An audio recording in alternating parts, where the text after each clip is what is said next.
Hello Airsoft friends, here I have the brand new Novritsch TP22 Airsoft pistol with me. If you are interested what is this strange looking Airsoft replica is, or where it got from name, or how it shoots, is it worth buying, and so on, stay tuned and I will try to answer all of your questions.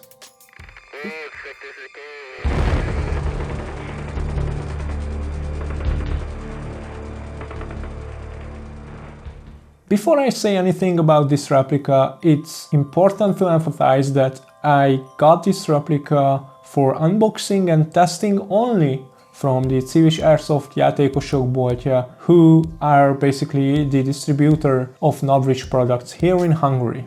Neither they nor Novritsch said or asked anything that I have to show or tell in this video for you guys. Everything that is said in this video are my own opinions. Long story short, this is not a sponsored video. With that being said, let's start unboxing the box. Yes, the box. People who ordered Novritsch replicas many years back, they can probably remember that their replicas came in a gun case or pistol case, in this case. Ha! But nowadays packaging doesn't include these plastic cases, so we only got the paper box basically, which does its job, so it protects the replica itself during the shipping and everything. It looks okay, nothing special. So let's see what's in the box actually. The first thing you get is the user manual looking guide, which is just a safety manual. For the user manual or guide, you need to follow the QR code or go to the Novritsch Academy website or just follow the link in the right upper corner. The replica comes with a gas magazine, and at this moment I haven't seen an option or a configuration available, so you could order this replica with a CO magazine. Even the website highlights that above 15 Celsius degrees you shouldn't use CO in this replica at all. On the other hand, you can use this replica with other Glock based CO magazines like I have it here. That's from my SSP-18 and it works flawless. One unusual advantage of this gas magazine is that the filling valve is up here, so it doesn't get as dirty as the regular gas magazines. And the other thing is that you have this screw here. You can unscrew that screw and you can add a HPA valve there. So if you are using HPA and gas as well and you are switching in between regularly, you don't have to tweak your magazine all over and over and over again. And by the way, the magazine can contain 23 BBs, and as I said before, above 15 degrees Celsius it should be used with green gas. Below 15 it can be used with red gas or with CO magazines. The next thing we get in the box, but not the last one, is the replica itself. I will talk about it a bit later. We also get some screws and two plastic plates that will help us to place our red dots on the replica itself. So the replica's external appearance is, it's a matter of taste, I guess, or maybe lack of taste. So I wasn't really convinced in this regard by the first promotional materials, but in my hand, held in hand, it's actually somehow comes together. It's not that strange anymore. I have to admit that for the first glance I thought that this is a completely unique design inspired by externals of other manufacturers, but no, this is actually a replica of the TaurusTX 22 competition real steel pistol, and its name naturally refers to the .22 caliber that is used in the real steel gun. And if we are talking about the design, Novritsch website and even the box highlights that they are in collaboration with the company called UShot, and Novritsch is the distributor of this replica in the EU and in the United States. So I tried to connect the dots to figure it out, who is with whom around this replica, who's doing what, and here is what I found. So there is a Taiwanese company called TTI, which stands for Titanium Tactical Industry. So TTI actually sells this replica, and surprise, surprise, it's called TTI TP22. TTI is a company that designs and sells airsoft products, but they don't have their own manufacturing capacity. Is this model familiar from somewhere? UShot, on the other hand, they are a manufacturing company. They are producing products for different brands, and it seems they don't really have their own designs. They are not developing the products, they are manufacturing the products. Although I have to mention that on some web shops you can find the UShot TP22 as well, which is basically the TTI TP22 in a different box. As far as I could find out, the TP22 is a relatively popular platform in Asia, but it wasn't available in Europe and in the United States yet, or it was kinda hard to get your hands on because of taxes and everything. So here comes Novritsch hand in hand with UShot's manufacturing capacity and probably with the TTI license behind the scenes, and now they are making this pistol available on the Western markets. Maybe this is the reason why this pistol doesn't come with the milling on the outer barrel that is kinda usual on Novritsch products. Anyways, these are just assumptions. I don't really have anything that I could back up my investigation, and I wasn't able to find bulletproof references on the internet as well, so these are just, yeah, as I said, assumptions. So it's time to talk about the pistol itself, right? So the pistol has a polymer lower and a metal slide, and I was actually surprised by the metal slide because based on the pictures it looked like a plastic slide, but I'm happy that it's actually a metal one. Almost all controls of this replica, including the mag release, the slide catch, the safety latch, are two-handed, so I can fully use it in my left hand, and if you are lefty you can even switch this mag release button. There is a way to install it on the opposite direction, so your mag release will be on the right side of your replica, so you can use your left thumb to use the mag release. The only thing it is kind of goofy to access it with left hand is the fire selector, and I will talk about that a bit later.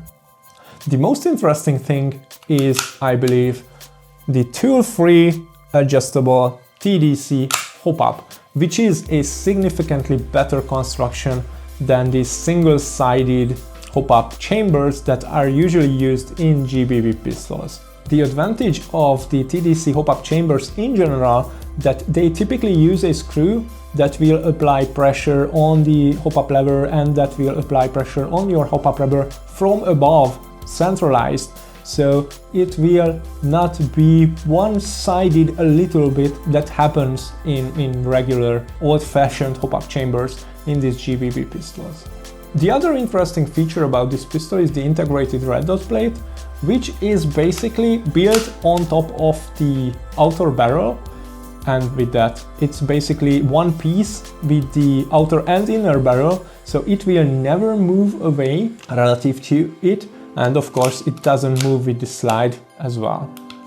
I was talking about the fire selector a few minutes ago, so yeah, this pistol can go full auto or in semi-auto, which yeah, I personally don't really see the point of it, because using full auto in a GBB gas pistol doesn't really make much sense. So I think even in warmer weather conditions, after like 10, maybe 15 BBs, the magazine will cool down so extremely fast that your muzzle energy and your BB's trajectory will be catastrophic, but it is really fun to use. Despite its appearance, it is a Glock-based replica, as I said, because it uses Glock magazines. So you can use Glock HP adapters, for example a M4 adapter, So in order to use them, you need to remove this lanyard attachment point from the grip. And thank God you don't need to file it or anything. You can just unscrew it and then your HPA adapter will fit and you can use this pistol with HPA. The Novritsch TP22 can be disassembled very easily. There is only one thing that you should note. You can't disassemble it until you drop your trigger. So the first thing is, of course, you should remove your magazine. It shouldn't contain the magazine, of course. You should drop your trigger and then with this little latch, you just pull it down, you press your slide forward and it comes into two pieces. Then you can easily remove the recoil spring and the spring guide, and then you can remove the red dot plate, the Hopup chamber and the outer barrel from the slide. I don't want to completely disassemble it because you can find those videos in the Novritsch Academy website. So if you, for some reason, you need to disassemble it completely, then go check out their video tutorials how to do that. There is still one thing I would like to mention here, and that's the Hopup rubber. In the past couple of years, I think Maple Leaf was the standard Hopup rubber for Novritsch replicas. Well, this doesn't have a Maple Leaf rubber in it. I think it has TTI's own Hopup rubber, but it does its job, so you will see it in a few moments. I looked around a bit and it is compatible with flamingo buckings, for example. Maple Leaf actually provides inner barrel, the Crazy Jet inner barrels to the TP22, so it should work with Maple Leaf Hopup buckings as well. I didn't want to just unbox and take it apart with zero experience, so come with me, let's go out to the field and see how it shoots. I chronoed the gun in the garage and there was like 10 degrees Celsius, I believe. I've used the CO magazine with 0.3 gram BBs and it shoots around 0.9 joules.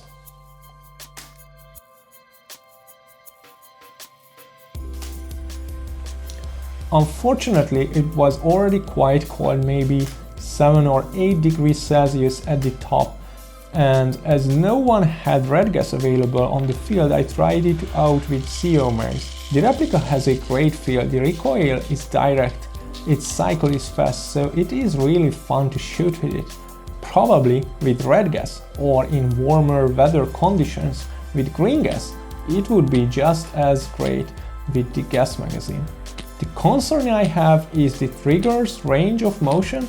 It is a bit too long and stretched for me. Maybe it's just my personal preference.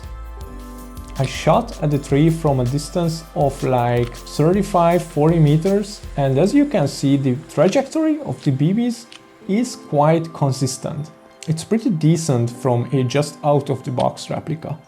I would like to add one note on that. Novritsch has finally commendably let go of the myth that you can take their replicas out of the box and they are perfect as is. And in this case of the TP22, they themselves recommend to at least clean the barrel at the very beginning when you buy the replica. Sending in full auto was a great feeling as long as the magazine was able to work in the 7-8 degrees Celsius range. There isn't as much aftermarket stuff for the TP22 as much, for example, for a high kappa or for the AP01. But there are parts and accessories, and with them you can completely customize your TP22 already. If this gun would be mine, I would definitely go with the tracer red dot and flashlight combo, and additionally I would add a adjustable trigger and probably a Glock based HPA adapter, and so with that I could run this gun as my primary in CQB fields. One quick note on the accessories. So installing the red dot, you should use the screws that you got with the replica itself, and you shouldn't use the screws that comes with your red dot because the diameter of the screws are not identical. I mean, for the red dot and for the screws that you got with the replica.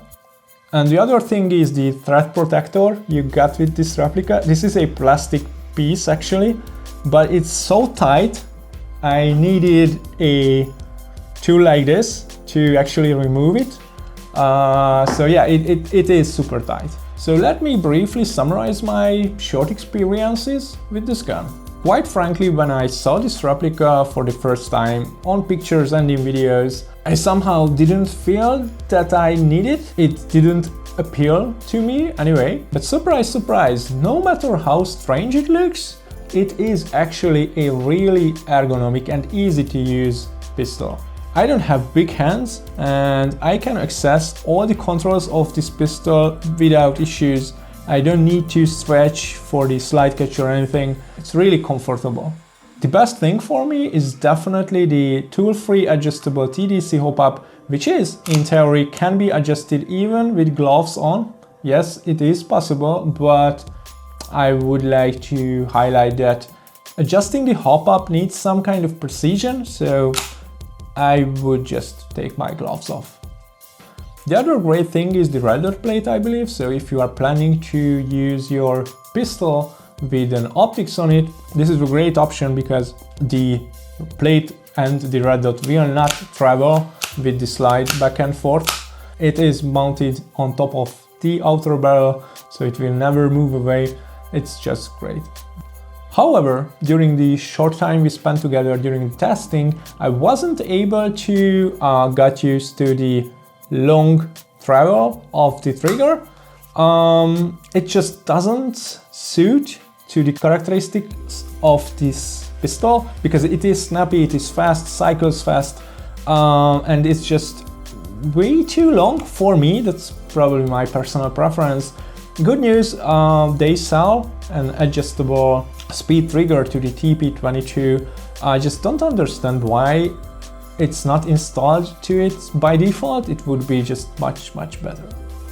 It's not an issue with the replica itself, but I don't really understand the market positioning of this one because you don't even need to look away from the Novritsch product range. They offer the SSP 18, for example, which is, yes, slightly more expensive, but it's also a full auto capable Glock platform that can have TDC for some extra bucks. Based on the rumors, they will release the SSP 28, which is a Glock-based full auto capable TDC and red dot plate integrated Glock platform. If we check out other brands, there comes the competition in the form of the AAP01, which is also a full auto Glock platform, and it is the cheapest from all, but you need to spend some extra bucks if you would like to use it as a proper sidearm, not just a decoration. This pistol currently costs 169 euros in the EU. Since it's kind of typical to think of Novritsch products as overpriced and rebranded products, I was curious how much the TTI TP22 would cost if I would like to get one. So in the UK it starts around 160 pounds, which is kinda more expensive than the 169 euros in the EU. In the United States, on the other hand, and in Asia, it starts around 110, 120 US dollars, which seems cheaper, but depending on the country of residence of yours, with the customs fees and with the taxes, it can be easily as much as this one. All in all, this is a very comfortable, easy to use little pistol that is definitely worth the price if you can get used to this strange design. I personally prefer the more traditional externals, so if we are talking about Glocks, I think the SSP 18, for example, that is a more Glockish looking Glock than this one, but if you are going for the TDC, and the TDC is a big deal here, so compared to the SSP 18, if we were talking about the SSP 18 already, this Hopup construction is way better than the one they have in the SSP 18. Or if you definitely want to use a red dot on your pistol and you need a fixed red dot that doesn't travel with slide back and forth, then I can definitely recommend the TP22 for you. I hope you enjoyed this video. If so, hit the like button. If you have something to say or something to ask, just post it into the comments. And if you would like to see similar videos to this, don't forget to subscribe to the channel. See you in the field. Bye.